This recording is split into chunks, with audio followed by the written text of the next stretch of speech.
Hi ladies and good afternoon. Welcome to Meet the Artichoke Girls, and this is Sandy. You have met her before as she is one of our models, but we haven't actually interviewed her. So ladies, welcome to our little conversation with Sandy, which, as you know, with all our chats is an homage to Vogue's 73 questions. Although we don't ask 73, we only ask 30 questions. Everybody who's watching, say hello to each other, chat amongst yourselves, and if you have any questions for Sandy, pop them in the comments, and if I can see them, then I will ask Sandy the question you're asking. I can see that Paddy's watching. Paddy, can you just confirm that you can hear us? If you can't, I don't know what you're going to do, Pad, but put the thumbs up, please, if you could, to make sure you can hear us. So without further ado, I am going to start Sandy's 30 questions. So, Sandy, diamonds or pearls? Pearls. Definitely pearls. Really? Classic and lovely. I can't believe that. Paddy's just said the sounds good, so that's fab. You're probably the first person ever who's chosen pearls over diamonds. I don't actually have any diamonds. I might have a pair of diamond earrings somewhere, but I have about 3 strings of pearls. Okay, so if you could have diamonds, would you have them? No, sapphires. Sapphires. You need to shout, darling. Remember, you need to speak loudly in the way that I do. Okay. So, big knickers or small knickers? High legs. They're half big, half small, I don't know. So if they go up high, do they go down low as well? Definitely not big knickers. Because- I don't need them covering too much. Right, my darling. What is the last thing that you do at night? Before getting into bed, probably clean my teeth and take my vitamin E pill. Why do you take vitamin E? I don't know. Somebody said it's really well. I'm a woman of a certain age, and I believe it helps with menopause a little bit, and I think it also helps keep your skin quite nice and that. So I take vitamin E. Oh, I'd never every day. heard of that. Yeah. I must give it a go. How would you describe your home? Oh, wow. Well, I love my home. That's the first thing I will say about my home. I think it's quite eclectic. I wouldn't say that it's one particular style. Coming from South Africa, I think there's lots of South African influences in it. Like we are here Like in we your are here. outside room. Absolutely. I like colour, but I use colour a lot. And I'm not afraid of colour, but at the same time, it's got to be the right colour. So I don't do oranges and yellows and colours like that because they're not really me.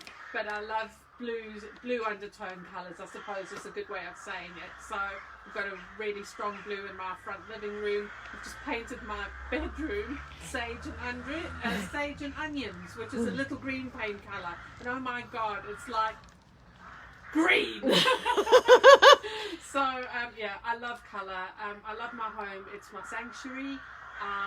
It's our sanctuary, I should say. That was I've forgotten the word. Yeah. Freudian slip, It wasn't was it? a Freudian slip. Lockdown has not been difficult because we have a beautiful place that we stay in. We've got a large garden and I love the garden, and that keeps me busy. So yeah, home is sanctuary. Do you have a favourite room? In the house? Oh. No, I don't think I do actually. I'm happy in any of the rooms. It just depends on what time of the day. I love curling up in the snug with the dog, but I love the front room at Christmas with the Christmas tree in it. I love my room. I love going to bed at night. I don't have any. And the kitchen is probably the place where we spend the most time because it's the heart of the home. It's where all the food happens, and let's face it, I like food. And what is your favourite time of day? Oh wow, that's really tricky. I would probably say morning, because I get quite tired in the afternoons. But not too early. I'm not like a 5 o'clock in the morning kind of person. So probably, I don't know, 7ish, just before I kind of have to think about going to work. Maybe I'm down with the horse or walking the dog. That's a good time of day for me. I feel fresh. I find it more invigorating. So at the end of the day, I'm just knackered. Yeah, I'm a real morning person now. And when I was younger, I was a real night owl. It was completely the other way round. Yeah. But I think I can think straight in the mornings. Yeah. By the time I get to the end of the day, I can't read. Yeah. My eyes are going. Yeah. There's a lot of things that don't work at the end of the day. You feel sore. You've been sitting in a chair working all day, so your back's knackered. Yeah. Morning is definitely better. And who is your favourite designer? Oh, I don't know. I've never really thought about it too much. Probably Chanel, because I can remember it as a child looking at that kind of fashion and thinking it's so classic, it's so elegant, it's so understated, and I like that. I'm big and brash enough. I don't need big brash clothing as well, because that would just feel woo. So yeah, it would be lovely to be more model shaped, I suppose, in terms of, you know, being slimmer and being able to wear some of those more classic things. And I did when I was younger, you know, tailored shorts and that kind of stuff. And I love wearing a nicely fitted jacket and a pretty blouse and stuff like that. So yeah, definitely Chanel would be. And you always look fabulous though when you wear your lovely tailored jackets. I mean, you still have quite a structured style, don't you? I mean, you can't tell from looking at you today, but No, with your sweatshirt on. Yeah. Warm jumper sitting outside. But you do scrub up, and when you do, you always have really nice structured clothing, don't you? I have learnt over the years that it's worthwhile spending more money on good pieces because they look better on you. The minute you buy something cheap, one, you wash it the first time and it never quite returns to the shape that it was, and it just, the fabrics don't last, they don't look great. So yeah, all in all, I think definitely good strong pieces that are well made makes you feel better. Yeah, I think Makes so. me feel better. Yeah, you need to invest. Just have a few good pieces Yeah. that you love and make you feel good. And I love coats and jackets. If you ask my team at work, they would say that I probably have a jacket or a coat for every outfit. And before lockdown, if I'd go in winter, they'd go, "Oh, that's another coat there." And what is your favourite colour, my darling? Blue. Blue. That was very, very Always firm. Blue. Love blue. Love wearing blue clothes. Love wearing stuff with blue. Love blue. What is your biggest weakness? Food.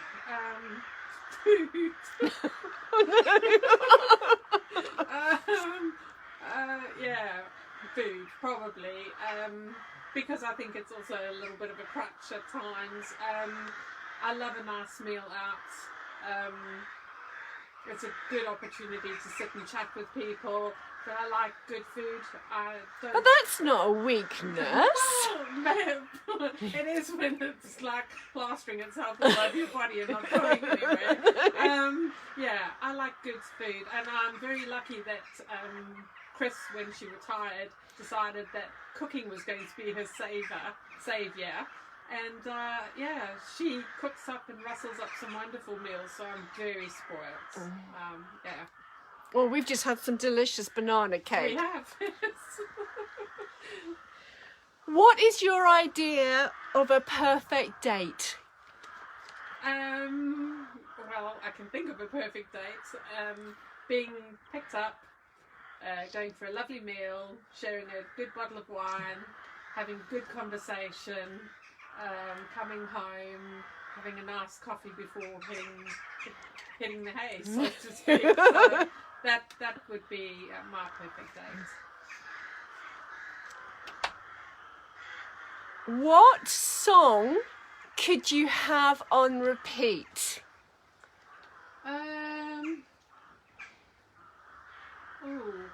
Oh wow. So I think if you had to ask me my favourite group, it would be Savage Garden. Never heard of them. Okay, they're an Australian group, and maybe Crash and Burn. It's called. Is it? Yeah.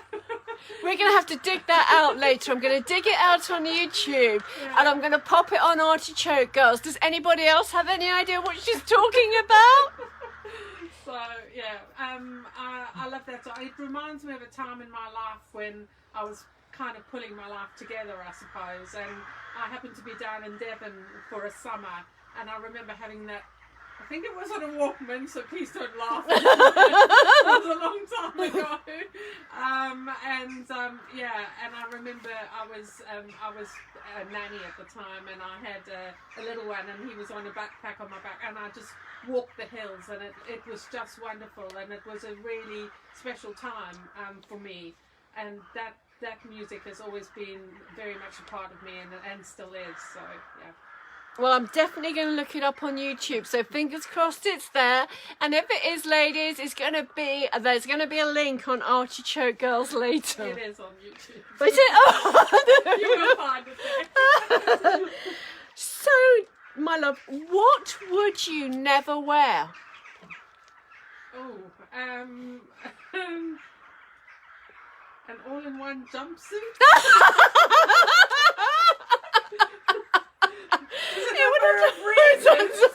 I mean, I had one, funnily enough, when I was about 20, which is pale blue, funnily enough, and it had zips everywhere, including it zipped up.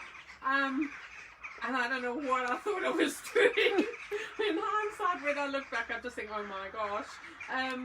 Yeah, it's not a pretty look, I'm sorry. And I'm kind of reminded of that every time I see the Air Force pilots walk out in theirs and think, yeah, it's not a good look for anybody. So don't do that. So, But they're so trendy at the moment, aren't they? Yeah, I won't be doing that, thanks. Actually, I got like an Air Force jumpsuit that's so trendy, but I got an all-in-one for George's graduation, because the biggest problem you and I have with jumpsuits is the crotch is in the wrong place. It's actually level with our tummy button. But I got this for about a tenner, because clearly on everybody else the crotch was at their knees, so it was actually long enough in the body for me. Yeah, I think that is the problem, and because I have quite long legs, everything just feels too tight in all of the wrong places. Yeah. So I don't think they're made in uni sizes that will fit all the different shapes. No, you don't want your lady bits on display, No, do you? really That's don't. not a great Not a look. great look. No. What is your favourite piece of jewellery? Probably my sapphire ring. Okay, can we see that? That's very beautiful. So who gave you the sapphire ring? Chris Did she? Yes. So was it an engagement ring? No, but it's kind of almost taken the place of my engagement ring, which sounds really weird. But at the time when we did get engaged, things were a lot, I suppose, tighter maybe. So, yeah.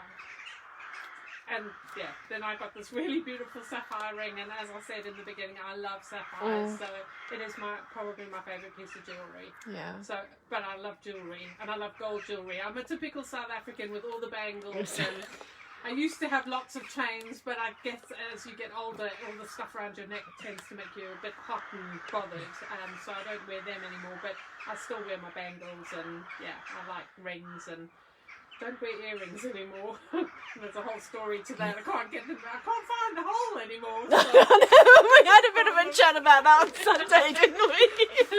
Anyway, that story is for another time. So, Sandy, what do you normally eat for breakfast? Oh, I'm quite boring.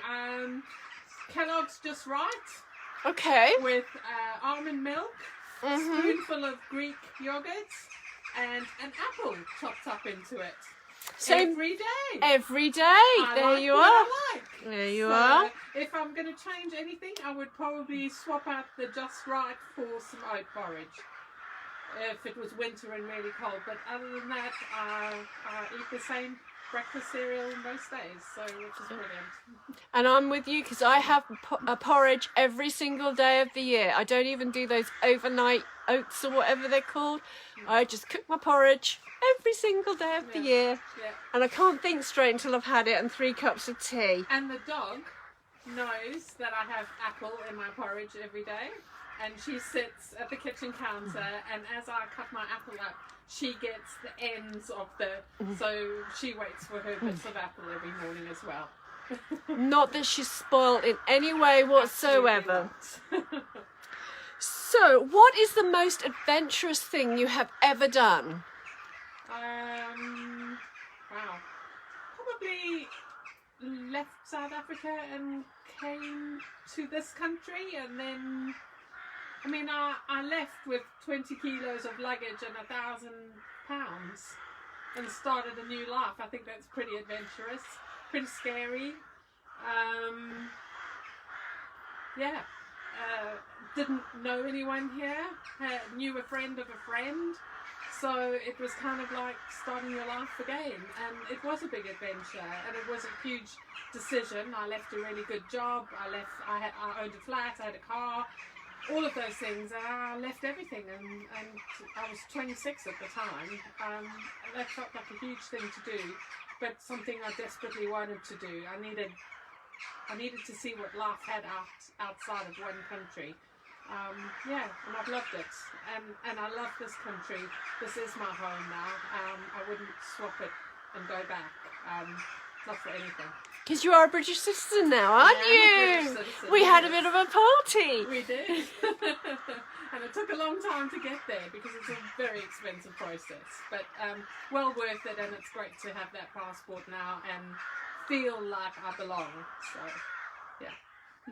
So, what do you know as an immigrant, having to go through the how to be British process that most of us wouldn't have a clue about? What did they actually teach you? Weird stuff. I don't know that I can remember all of it now, but I mean, they'd ask you how many people sat in the Welsh Parliament, or who wrote the planets. I mean, I know that Holtz. There you are. I know.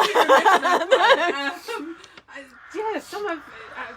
Some of the questions were this expansive stuff that a lot of people would never know about that stuff, or really show any interest. And you just think, oh my gosh, if that's what it takes to be British, very, very strange, and quite a decent sized thickness of book that I had to go through to kind of remember everything. I think there were 45 questions which were multiple choice. So yeah, it was one of those learning experiences where you learn it, get through it, and forget. Move on. Yeah. But it must have been a really strange thing to have to do, having contributed to this country for how many years? I think at that 20 or point 30 years? How long have you lived here? I've lived here 24 years now. So it's a long time to pay your taxes and So be about an 20 active of those, member of yeah. British society. The worst part was I had to do a English language test. So I had to go to Cambridge, some university campus in Cambridge, for an English speaking test. Okay. Clearly, I do not speak English. I do, always have, but you know. Hey ho. It was good fun, and a waste of £170. But at least you speak it properly now, darling. Right. Most people say not. And my mother definitely says not. So what is the best thing that has happened to you this year? Oh. The positive from lockdown has been working from home. Yeah? I used to work from home, and then I got another job, and I had to go into an office every day, and that wasn't a big thing, you know, it's not, but actually I quite like the flexibility that home working gives me. Although I say flexibility, I spend more time in front of the computer now than I probably did when I was in the office, which is weird. But I like the fact that I'm not worried about the dog, or I can pop in and pull out a load of washing or get a meal at lunchtime without having to go and buy some horrible, disgusting sandwich from somewhere where I don't really want to buy it from. So, yeah, I think the best thing has been working from home. Yeah? Yeah. Oh, that's a really, really positive thing to come out of it then. Yeah. Because, I mean, it has been a pretty stressful time for you, hasn't it? Because of your job. Yeah. So what is your favourite family heirloom? Oh, good. Now, bearing in mind, and that sounds weird, but bearing in mind I left my life in South Africa and came over with clothes in a suitcase, I don't really have anything that belonged to anyone else that I brought with me.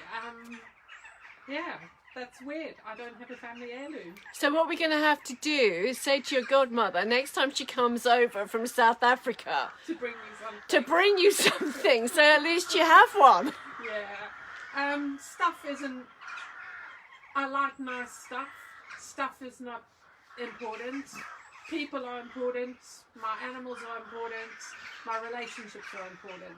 Stuff is lovely to have, but it's not the be-all and the end-all. So for me, I don't attach that much value, I suppose, to it. Not that I want to destroy it or not look after it, because I do, because things cost money and I'm quite environmentally aware and that. But yeah, it doesn't really, I don't need to hang on to something. Photos, there you go, maybe photos that I've got from before I came that have gradually found their way to me. Maybe that's the biggest heirloom I've got, but those are memories more than an heirloom. Yeah. Well, do you think that your feelings about stuff has changed over the years, or do you think you've always felt like that? Because you clearly came here virtually with the clothes on your back. I don't know. I've always wanted I've always wanted to be in nice surroundings, live in a nice place, have nice things. And for me to go on holiday and arrive somewhere that's not quite the same as it is at home, I don't enjoy that. But I don't know, if I lost it all tomorrow, there's nothing that I would attach that much importance to. It's all replaceable. So I don't know if that makes sense. Yeah, no, definitely. And again, I think it would be the things that, especially for Chris and I now, the things that we probably brought together, like pieces of art and things like that, that are more important to me than a couch or, things like that. So, yeah. What musical would you like to have a part in? Okay, I don't know. Maybe Mamma Mia, because I love ABBA music. I am an 80s girl after all. I wouldn't want to get on a stage. When I was a kid, my mother made me do speech and drama. And the speech part wasn't that bad, but I shake uncontrollably doing exams or tests in front of people, having to do that kind of stuff. And it's weird because sitting here having a conversation with you is fine, but if there were like 50 people sitting watching us, I would probably be a basket case. But I can remember having to do this little play where I was a cat. And I had this black leotard and black tights and little black ballet pump things. And we had these little masks that my mother had to make. And mine had little pink ears in it. And because mine had little pink ears inside the black ears, the drama teacher decided I had to run forward and hiss at the main Oh my goodness. It was the worst thing ever for me. Yeah. I was incredibly shy when I was young, and that was a really hard thing for me to do. I think that's one thing that's changed as I've gotten older. I've probably developed some more confidence, which, is, I guess, what happens. When you get older, you don't care what people think anymore. It's as simple as that. Do you have any animals? I do. So I think some of you would have seen my beautiful Molly, who was on the adverts to today. So Molly is my 16-hand Irish sports horse, and I love her to bits. I've owned her for, I don't know, 9 years now, and I love riding. I still manage to get up and go for good rides, which is good, but I feel it a lot more now than I ever used to. We've got a dog, Alpha, who I love, a little black lab, and then we also have a cat called the Colonel, who we rescued, who pretty much rules this house, actually. Tells you when to open the door, tells the dog to get off the couch, pretty much tells most people what to do in the house. So yeah, he's a great cat. So he was a rescue. We had some other animals. We lost 3 dogs. The last 4 years have been pretty hard. I lost a horse, 3 dogs, and 2 cats. Those were my children.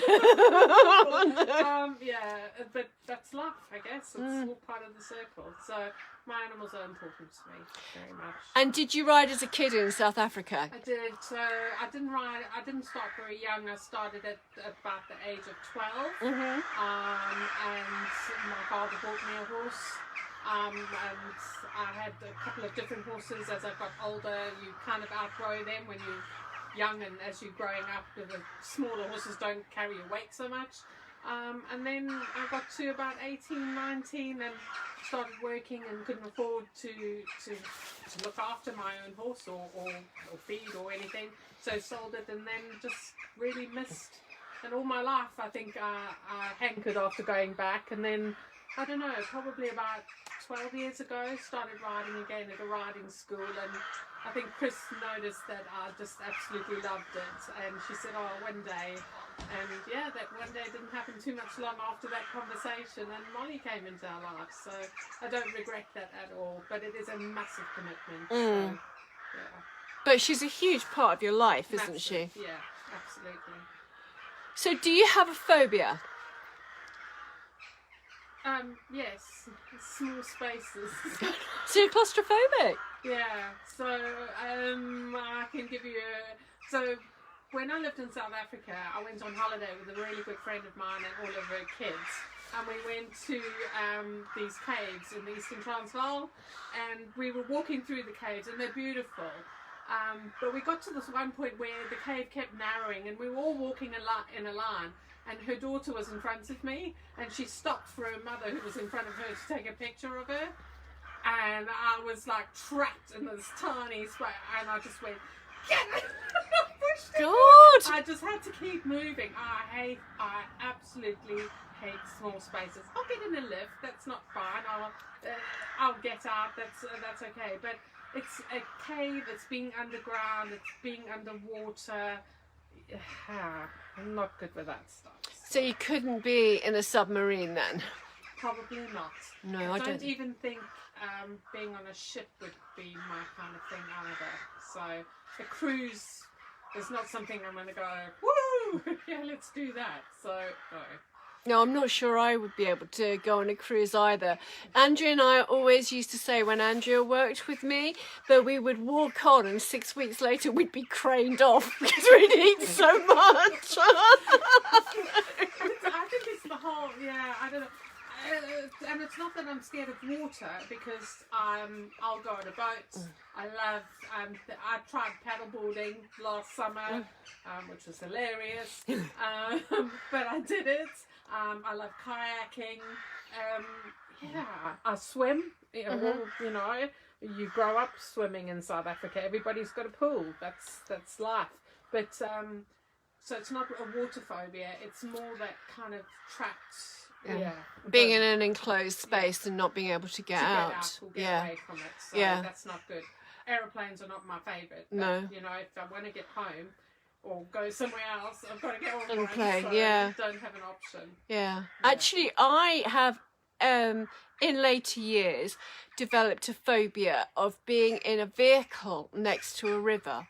Oh, okay. And I get completely hysterical if, you know, because in the fen there's so many drains, aren't there? And people go into them. And then you they go, can't yeah, get out. and that is my fear, Yeah. is the car driving into the drain Yeah. and me being trapped in there and not being able to get out. I get that. I completely get what you're saying. I need to drive I know along the you've river with you, not Rob. You're probably now giving me a whole new No, dimension to my phobia. we'll get on to bridges another time. So, vintage or new? New but looks like vintage. Yeah, that's allowed. Okay. Are you OCD? No. Maybe maybe a little bit and used to be, but I've learned to get over that because I live with somebody who isn't. And you've been in my house. There you got two choices. I think you can be precious and messed up about stuff, or you just need to learn to let it go. So yeah, that's it. Let it go. In fact, I think I was slightly OCD before I married Rob. Are you surprised I'm not anymore? No. So what are you reading at the moment? Nothing. When I was a kid, I would go to the library and come home with a book every day. I was an avid reader. I would cover to cover. That was, I just loved that. And as I got older, it just kind of fell away. And I think a big part of that is my eyes, as I struggle at the end of the night and the light. Time. By the time I get to the end of the day, I want to go to bed. I don't want to read. I don't find reading is not a relaxing thing for me. It's a thing that I do, and I have too many other things that I do that take precedence. So I think I would probably describe myself as more active. So I like to be out and gardening and riding and walking the dog and doing stuff like that. Even in winter, reading wouldn't be my choice. Jigsaws, yes. Oh, okay. Yeah. So is it a complete waste of time to ask you who, in your opinion, is the most glamorous fictional character? Oh. Probably because I would be struggling to think who that would be. I mean, James Bond is fictional. Yeah, I do like a bit of James Bond. Yeah, I don't know. We'll move on. We'll move on. Yeah. We will pretend that question wasn't asked, and we will ask you, who is the living woman that you most admire? Sorry, I'm laughing because my other half is in the kitchen putting her hands up going, it's me. I think, and this might be quite controversial, that I would like to sit down and have a conversation with Hillary Clinton. I think she gets a lot of bad press. I think that she had to crawl out from under quite a lot of stuff, and she still did do that. She may have made mistakes. I think it's hard being a woman and being strong enough to have your say in a man's world without being judged for it as being aggressive, or and if you try not to be aggressive, then you're flapping about stuff. Yeah, I'd like to have a conversation with her if I could. I think she's a great woman. Yeah. And actually, interestingly enough, I read James Lockle's book, and it just seems that he has quite a soft spot for her when he interviews her. Yeah. And clearly he's normally a very, very hard-nosed interviewer, but he seems to have a lot of respect for her, doesn't he? I recently watched something on Sky, I think it was a documentary of it was during her campaign, and it was following her around, and they released it a couple of years ago. And I found that incredibly interesting and fascinating. I think she's a really empowering woman to women around her, mm-hmm. and I admire her for that. I think that's a really powerful thing, and I think it's very easy for women to get to a place and forget the other women that are sitting in and around them. And I think we do ourselves a disservice when we do that. I think we need to bring other women with us, and I very much believe in that. What is your favourite drink? Tia Maria and Diet Coke. Oh my God, Sandy! I know. I could have said something a little bit better. But that's the thing that I used to love a Jack Daniels and ginger. But I don't know, as I've gotten older I wanted more sweeter, and then I started drinking Tia Maria, and I actually like it poured over ice cream, which is great. So maybe it's like, and I'll drink it neat, but yeah, if I'm going to make it last, otherwise I'll just slurp it down way too fast. Yeah, and that's not so good. I don't drink very often. It's not my thing. In fact, I probably have more wine and red wine. I don't drink white. Red wine than anything else, funnily enough. So I like a nice red wine. What is the best part of your job? My team. Definitely my team. And I know that sounds weird, but I can't do my job without my team. They are the ones that do the job, and make some of the difficult decisions on a daily basis when they are seeing families, and I'm just the one that manages that stuff in and around them. So for me, they are the most important people for me about my job. So at this point, we just have to tell everybody who doesn't know that Sandy works for Norfolk Children's Services. That's right? Have I said got the right name? Yeah. So what brought you to Norfolk? We were looking for space, I suppose. We had 3 dogs. It was getting harder to walk our dogs where we were living before. And the beaches up here are just gorgeous. And you can access them, and there weren't all these rules that you can't be on the beach between I don't know, March and September or something, which I think they are in Suffolk. They have weird, weird rules like that. And so, we came up here, and it was amazing that we could find space. And when I was a kid in South Africa, although I was born into a suburban home in a suburb, we eventually moved to a house on a farm, and I loved that. So this rural lifestyle is what attracts me. So that's why Norfolk is big skies, more sunshine than anywhere else in this country, which is also a plus. And I just love the rural lifestyle. So that was Donna's question. Oh. She's got another one for you, which is, when did you become interested in clothes? Hi, Donna.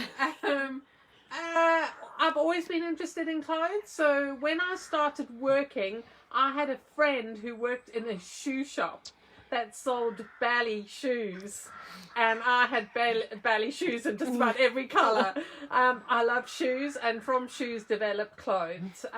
More so things like classic pieces like jackets and coats, and but yeah, I love beautiful things. And beautiful clothes are just lovely. They just never quite look the way I imagine they should look on me. Or that's what I darling, think. you're a mega babe. That's ridiculous. Now, this is a real Donna question, and it is her final one. We did this before, okay, today. And Donna said you must ask this one because it's what I always want. This is the question I always want to answer. Okay. Name 3 things that annoy you. People that are mean. Mm-hmm. Because there's absolutely no reason to be mean and nasty to other people. Everybody deserves a little bit of space. Let people have their own lives. People that hurt animals and people that hurt children. They more than annoy me. They probably make me livid. So those are the things that I hate the most in life. So quite a few humans are involved there. Yeah. People annoy me. People who don't respect other people or things in life annoy me. It is the lack of respect, isn't it? It absolutely is a lack of respect. And our time on this earth is so small in if you consider how long the planet has been around, or how long people have been here before us or after us. Why on earth do we make life so awful for each other and completely unlivable for some? It just makes no sense. What advice would you give your 13-year-old self? It'll all be okay in the end. You'll stop feeling this shit about yourself, and you'll stop worrying about what other people think, and it'll all be fine, and you'll do okay, and you'll get through it. So yeah, that's it. 13 was not a good.